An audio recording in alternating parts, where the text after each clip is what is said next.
Ya, ini judulnya saya berikan pengembangan usaha kebun Tuhan. Bagus. Kenapa? Karena ini natsnya dari Yohanes 15 itu.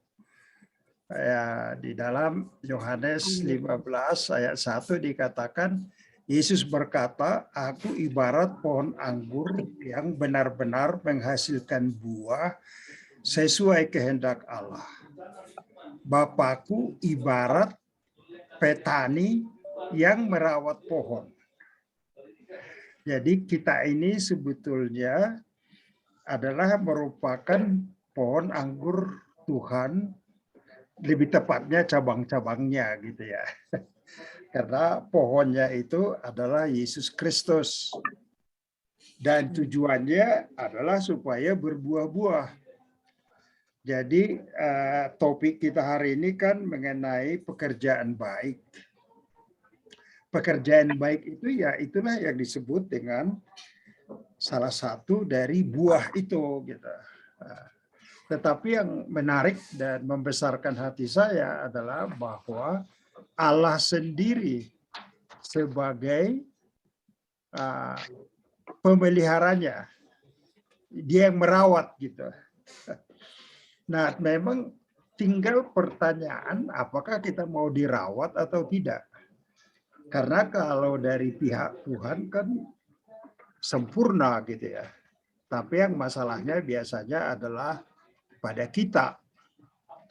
Ya, 2 dilanjutkan, dia memotong setiap cabangku yang tidak menghasilkan buah dan mengurangi daun pada setiap cabang yang sedang berbuah supaya buahnya bertambah banyak lagi. Oke. Ini terjemahan dari Indonesia sederhana. Ya, jadi ilustrasinya itu ya Tuhan itu kelihatannya ya memang memotong.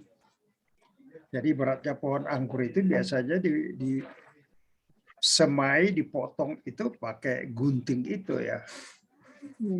Jadi ya itu tentu sakit. Tetapi tujuannya adalah supaya makin lebat berbuah. Jadi oleh karena itu ada banyak hal kadang-kadang terjadi dalam kehidupan kita, diizinkan Tuhan walaupun itu tidak direncanakan, demi sebagai bagian dari mungkin supaya memotong setiap cabang yang tidak perlu ya. Ya, dengan demikian maka dia makin lebat berbuah gitu.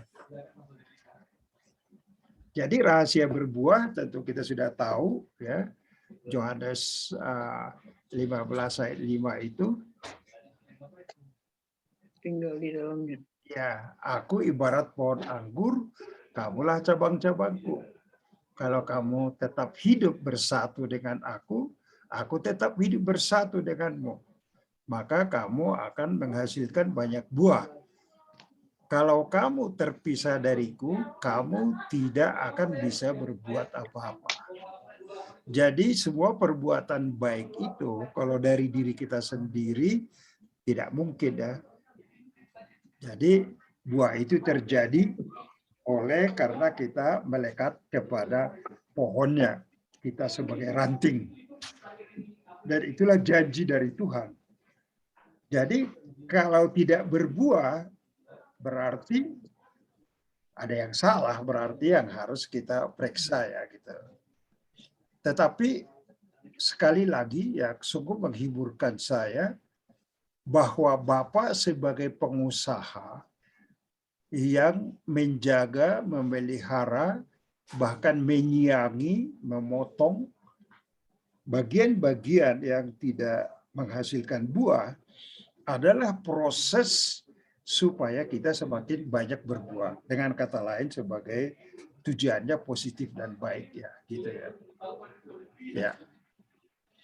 Jadi sama seperti Javen tadi ya mungkin Tuhan mengizinkan itu sebab dengan berbagai kesempatan yang ada ya setelah dia sudah diketahui ahli misalnya soal penerbangan, ya bisa mudah sekali kemana-mana gitu ya.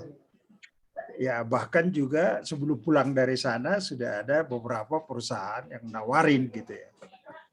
Jadi ya bisa menjadi tidak terkendali gitu. Jadi bagaimana bersatu dengan Tuhan Yesus? Berarti itulah kuncinya ya.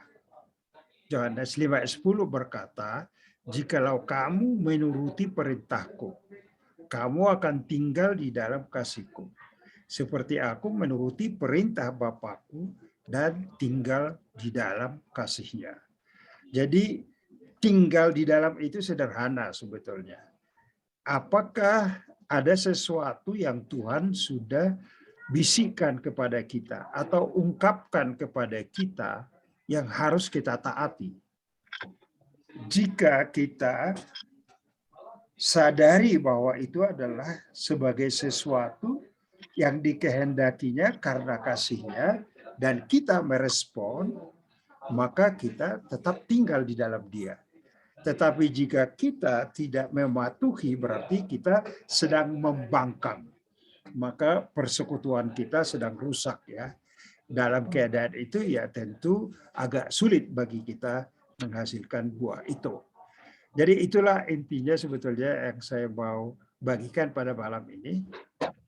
Dan apa namanya?